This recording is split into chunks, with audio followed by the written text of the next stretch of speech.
Well, if yesterday's any indicator, the college basketball season is going to be a good one. The defending champions, Florida Gators, they fall in their season opener against Arizona. We saw the birth of what could be one of the nation's most talented players coming out of Chandler, Arizona, on the way to help the Wildcats knock off the Gators with the first upset of the season, 93-87. Welcome to Southeast Sports Plus. I'm Gerhard Mathagani, joined by Patrick Walsh. And Patrick, we talked about it yesterday. A lot of times with these college basketball teams, we see some teams like to gear up for the non-conference season. I know a lot of teams play tough non-conference games, but I love these kind of games that remind me of Texas, Ohio State in football, where you have a really high-profile matchup right out of the gate. Yeah, I mean, Florida coming off the national championship last year. Arizona had a pretty good year themselves in the Big 12. The biggest question I had for Arizona, how are you going to replace the production that Caleb Love gave you? And they just go out and get a freshman, Koa Pete, and he just drops 30 points in his first NCAA game. I mean, I feel like no one really heard of Pete coming into this season because when you talk about highly touted freshmen coming into the season, you talk about the Boozer twins over at Duke, which we'll get to talk about in a little bit here. But, I mean, I don't remember hearing Koa Pete's name, and then A.J. DeBonsa over at BYU. But for what Pete was able to do against the defending national champion, I mean, that's a performance for the ages right there. No question. 30 points in the opener, and he's a big guy, 6'8", 235 pounds. That's what he's listed. He looks even bigger than that a little bit. Yeah. He reminds me a little bit of maybe like Paulo Banchero, like former Duke guy, plays for the Orlando Magic now. Just like he's a bigger body, still get his shot. What does this tell you about the Florida Gators, though? Do you have any concern about them? I know last year was a really interesting season for Florida because Florida did not win the regular season championship or the SEC championship. Bryce James. I forgot he's on Arizona. That's right. Yeah. LeBron's son there playing for Arizona. Yeah, I forgot about that as well. But yeah, what's your take on Florida overall after you saw the defending champions go down in Game 1? Well, I think there was some regression was to be expected. I mean, you lost your entire backcourt. Walter Clayton and Will Richard are both gone. And how are you going to replace them? Well, you brought in Xavier Lee from Princeton. He didn't really have a good game. And then your big guy, Boogie Flan, getting him to flip over from Arkansas, staying in the SEC. He didn't really have a good game either. So I feel like these guys, I think Florida's going to be fine. In my opinion, there's no way they're going to make it in as a 1 seed this year. My projection is probably a 3 or a 4 seed. They'll definitely make a run in the tournament, but you have to expect there to be some regression. And I think Fland and Lee will be fine as the season goes on. I mean, it's the first game. You played against Arizona, which is a good basketball team, and this is a new system that they're trying to learn. I know. I thought it was interesting the approach that Todd Golden took to the team last year with analytics and stuff. It reminded me of like Moneyball in baseball. I just was like, man, this really sounds like a like baseball GM. Hey, we're gonna put the best analytical lineup in at certain points here. And I know he kind of flipped the lineup a little bit last night, but he can't be too happy with that defensive performance. Yeah, gave up 93 points in that one. And Arizona, last I checked, they shot a great percentage from the floor. Got a lot of points in the paint there as well from the floor in last night's game. 2 of 5, only shot 5 3-pointers, which is almost unheard of in today's college basketball. 2 for 2 for Ivan Kirchakov, and then 1 missed field goal from Braden Berries. And Barry's had a pretty decent game there as well for this team. Pretty bad game. Bradley had the really decent game for Arizona there in that matchup. But no, they shot really well from the floor. And you're right, they did not. Florida there's something to be desired defensively from that squad. Yeah, and I seriously think as the season progresses, I mean, they're going to get a tune-up game here against North Florida before they take on Florida State. I don't think Florida State's on the upper echelon of the ACC anymore. Who knows what we're going to get out of the ACC this year. But one guy that's a little bit interesting to me is Thomas Haw. There was a lot of question about is he going to be able to fill in a bigger role here this year. I know he played a big part in down the stretch in their run to the national championship last year, but I almost feel like he's better than Alex Condon now And Condon's minutes are probably going to be limited now, and I think Hall might take over. Right, and those two started in last night's game, so I thought it was really interesting because they remind me they remind me of a lot of each other as far as just their overall stature. I think when you put those two on the floor, I mean, you have a big team because I mean Hall is what 6'9", and then Condon is maybe 6'10", 6'11", somewhere in there. So they almost have a similar skill set and similar size, but you're right. I think that if Hall keeps having these games and Condon has the game that he had last night, he might steal some of those minutes, especially against smaller teams. Yeah, I mean, dropping to 27 points, career high in the first game of the season, coming off the national championship. I mean, he didn't play.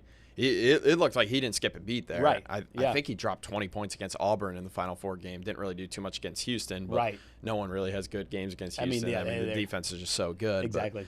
But it is going to be interesting for me to see how Todd Golden approaches his minutes and then Condon's minutes. And I don't think do we have an update on Oliver Rue and his progression? I haven't seen or heard. Because, I mean, if they can get him into the lineup and get him healthy and working, I mean, that's going to – Florida's going to be dangerous. Very, very, and a lot bigger there as well. So this is, like you said, this is a team that challenged themselves coming out of the gate, played a really solid team, right fresh out of the gate on this one. And I think it's going to be really interesting for, like you said, Coach Golden, the way he's able to tweak this team. Obviously, last year he painted a masterpiece on the way to how to handle a basketball team from late February through the SEC tournament and then through the NCAA tournament, had them playing their best ball. Got a chance to hear from Coach Golden on the defense being an issue there after giving up nearly 100.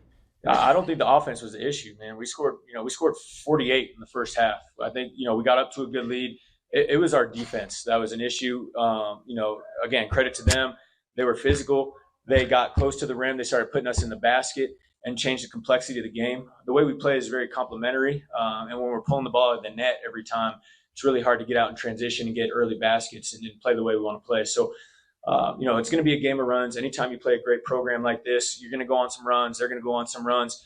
I just felt like they kind of, to their credit, I thought we had a chance to really, jump on them. And they fought back and took a little lead going into halftime. And then we were just battling the rest of the way. But the issue for us tonight, especially during that stretch, in my opinion, was on the defensive end and on the glass. 90 points. You just brought this up to me. It wasn't clicking there for a second that they only shot 5 3-pointers. Yeah, and only made 2. The box score reads almost like the early 90s in the NBA. And I know you weren't born yet at that time, but it was like games were in the high 80s, low 90s. Teams would shoot anywhere between 5 and 10 at the most 3-pointers, and obviously today's basketball is completely changed now. Teams just chuck them up, but 5 3-pointers. They only made 2. The same guy made both 2. Ivan Charnikov for Arizona. He went 2 for 2. Wow. The other players on the team went 0 for 3, and they dropped 93 points in the game. You just don't see it. Yeah, now I understand why Todd Golden. I mean, I watched bits and pieces. I was trying to play like carousel with all the games going on, trying to keep up with everything. Yeah. And man, if you that's what outside of 6 points, and I don't know how many free throws they shot, but that's a lot of baskets inside the arc. That is a major problem. And I mean, if you could get a guy like Oliver Rue healthy and into the rotation and start to see him get some minutes, I mean, he could definitely help there. And as Todd Golden just mentioned there, they need to do better on the glass. Right. Well, who's better than a glass cleaning 7-foot guy? Yep. That'll just go and just clean up the glass, dish out some assists, easy dunks, man. I would pay just to watch these 7-foot plus tall dudes just standing dunk. I know. I think Wemby's close. Yeah, I think Wemby can do it. Close. Yeah, they said Wemby grew. They said he grew in the offseason, which is unbelievable. He's 2 inches taller now. He's 7'4". So, so the Florida Gators go down. And speaking of 3-pointers, going back to Florida, they were 7 of 27. Yeah. So you would have to figure that that's going to balance out as well. They'll make more 3-pointers as the year goes along. And obviously they lost the game by 6, and so 2 of those go down. It's now in overtime. So. The defense is a concern, but the offense looks to be one that can take that next step moving forward there. You talked about Xavier Lee and Boogie Flan. Those are 2 really interesting matchups there. But as you mentioned, also for Florida coming up, This was the first game, but they have a pretty good stretch here moving forward. Yeah, I mean, here's a look at some of the notable non-conference games remaining against Power 4 opponents. I mean, you've got Florida State coming up next week after the tune-up game against North Florida. And then you've got Miami, so you're taking on all of your in-state opponents. And then those two in December are the real interesting ones, going to Cameron Indoor, taking on number 6 Duke, and then facing number 9 UConn. Right. Just 2 seasons removed from their back-to-back titles. So, I mean, that's going to be a really interesting matchup. And here's the thing, though. This is good because this tells me that the SEC is serious about being a legitimate contender for a long time. Yeah.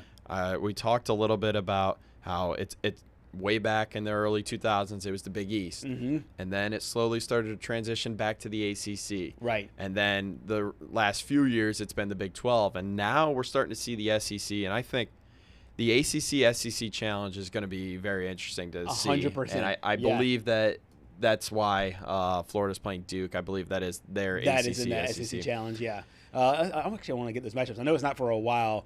I know my Syracuse Orange play Tennessee, and that's going to be a good game. Okay, after, that'll be interesting. They got stomped last year, but it's a different Syracuse team this year, Vol fans. So they're going both football and basketball. It's a lot of Syracuse love. A lot of orange. Yeah, a ton of orange.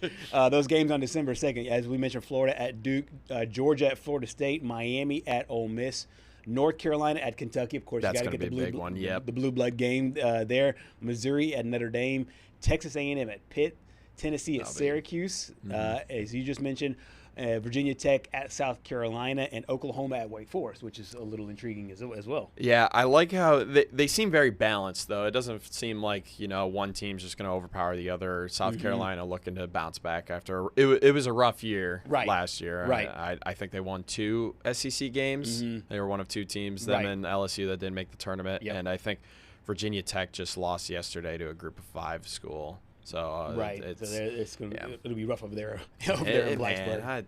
I just feel bad. I know. I mean, you got a football program that is just dying for some success. Yep. You lose the Old Dominion. That probably warrants firing your head coach. And then I'll get you the name of the Group of 5 school that they lost to yesterday, but I do know that they lost. Yeah, uphill battle there for the Hokies as they move forward. Things won't get any easier when the ACC and the SEC match up a little bit later on this year.